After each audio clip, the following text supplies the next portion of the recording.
स्वागत है। सुबह की इस वीडियो में ऐसी सूचनाएं होती हैं जो विभिन्न समाचार पत्रों पर छाई हुई होती हैं और विद्यार्थियों के लिए आवश्यक होती हैं।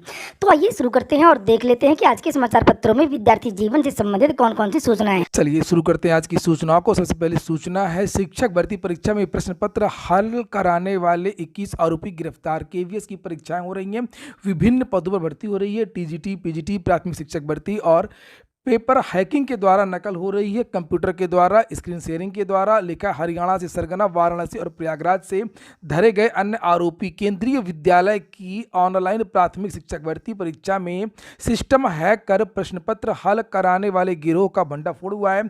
एसटीएफ की वाराणसी इकाई ने शनिवार को हरियाणा के पलवल से गिरोह के सरगना को 20 अन्य आरोपियों को वाराणसी व प्रयागराज से गिरफ्तार किया है। आरोपियों को पास से 17 laptop, 13 CPU, 24 mobile phone, 3 internet router, 1 printer, 2 ATM, 5 admit card बरामद हुए।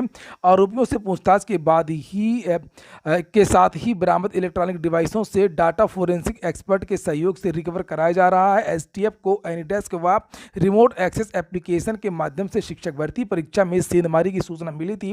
पता चला कि ऑनलाइन परीक्षा के लिए तय केंद्रों की मदद से प्रश्न पत्र हल करवाए जा रहे हैं। पुख्ता प्रमाण के साथ ही एसटीएफ की अलग अलग टीमों से छापे मारे और साल्वर गिरोह से संबंधित आरोपियों को गिरफ्तार किया गया।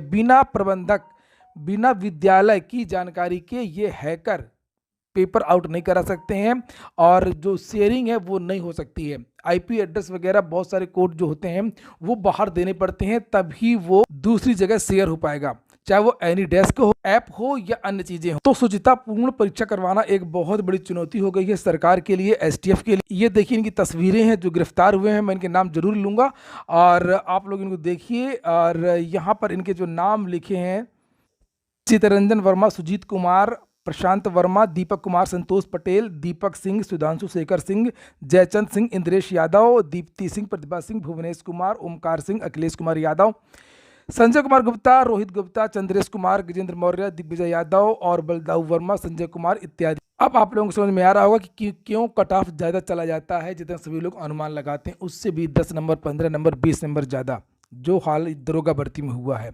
बजट में 5 साल पुरानी भर्ती नई का अता पता नहीं है और बात हो रही है एलटी ग्रेड की। पुरानी भर्तियों का जिक्र आप लोग देख रहे होंगे, उत्तर प्रदेश सरकार के द्वारा लगातार किया जा रहा है, अधिकारियों के द्वारा किया जा रहा है, चर्चाएं की जा रही हैं कि हमने इतनी भर्तियां करी, हमने इतनी भर्तियां करी। लेकिन बजट का मतलब होता है जो आने वाला वर्ष है उसमें किस मद के लिए कितना पैसा दिया जाना, खर्च होना है, कहाँ से आएगा, कहाँ से जाएगा। और वहीं पर नई भर्तियों के बारे में कोई भी चर्चा नहीं की गई है। लिखा है कि बजट में 5 साल पुरानी भर्ती है, नई का अता पता नहीं है। आयोग के पास एलटी ग्रेड के लगभग 5418 पदों का अधियाचन है पर जारी नहीं हो पा रहा विज्ञापन। प्रदेश सरकार ने इस बार के बजट में राजकीय विद्यालयों में सहायक अध्यापक के 6314 पदों पर भर्ती का जिक्र किया था, जबकि ये भर्ती 5 साल पुरानी है। वहीं उत्तर प्रदेश लोक सेवा आयोग के पास तकरीबन 1 साल से सहायक अध्यापक के 5418 पदों का अधियाचन पड़ा हुआ है, लेकिन आयोग इन पदों पर भर्ती का विज्ञापन जारी नहीं कर पा रहा है। राजकीय विद्यालयों में एलटी ग्रेड यानी सहायक अध्यापक के पदों पर पिछली भर्ती का विज्ञापन मार्च 2018 में जारी हुआ था। ज्यादातर विषयों के चयनित अभ्यर्थियों को काफी पहले भी नियुक्ति मिल चुकी है। इसके बाद एलटी ग्रेड शिक्षक के पदों पर कोई भर्ती नहीं हुई है। प्रतियोगी छात्रों का आरोप है कि भर्ती के नाम पर सिर्फ आंकड़ेबाजी की जा रही है और ये बात केवल राजकीय विद्यालयों की नहीं है, बहुत सारे माध्यमिक विद्यालय हैं जो टूटने के कगार पर आ गए हैं। ना तो वो प्रबंधकों को भर्ती करने दे रहे हैं, सरकार भर्ती करने दे रही है, और ना ही खुद भर्ती कर रही है, ना ही व्यवस्थाएं कर रही है जो एडेड विद्यालयों में होनी चाहिए।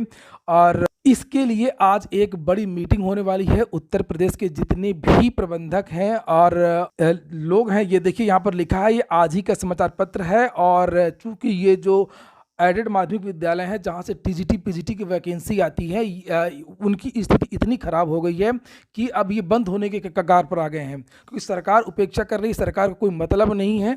और लिखा है, अशासकीय सहायता प्राप्त विद्यालय प्रबंधक सभा ने सरकार से समस्याओं के समाधान की मांग की है। प्रदेश भर के प्रबंधक समस्याओं को लेकर के रविवार को डीएवी कॉलेज में जुटेंगे। इससे पहले शनिवार को पदाधिकारियों ने बैठक में रणनीति बनाई और इनका कहना कि जब सरकार को कुछ नहीं करना है तो किसी तरीके का सहयोग नहीं करना करना है इन विद्यालयों के लिए, तो फिर हमको निजी विद्यालयों की तरीके से संचालित होने का मौका दे। विद्यालय तो इनके हैं और इनकी वित्त पोषण का जिम्मा जो है एडेड विद्यालयों का सरकार लेती है। तो सरकारी नियुक्तियां करती है, सरकारी सुविधाएं देती है, लेकिन सरकार ना नियुक्तियां कर रही है और ना ही इनको इन विद्यालयों को कोई सुविधा दे रही है। यही सूचना अन्य समाचार पत्रों में भी है, जिसे आप लोग यहाँ पर देख सकते हैं। ये दूसरा समाचार पत्र है, उसमें भी यही सूचना है कि माध्यमिक विद्यालयों की स्थिति बिगड़ रही है। आप लोग आजकल वीडियो को लाइक नहीं करते हैं, वीडियो को लाइक अवश्य कर दिया करें और जो छात्र शेयर कर सकते हैं वीडियो को, वो शेयर भी कर दिया करें। अगली सूचना है लोहिया भर्ती नर्सिंग की जो हुई थी, उसमें 8 केंद्रों की परीक्षा निरस्त हुई थी। लिखा 11 और केंद्रों की परीक्षा निरस्त होगी।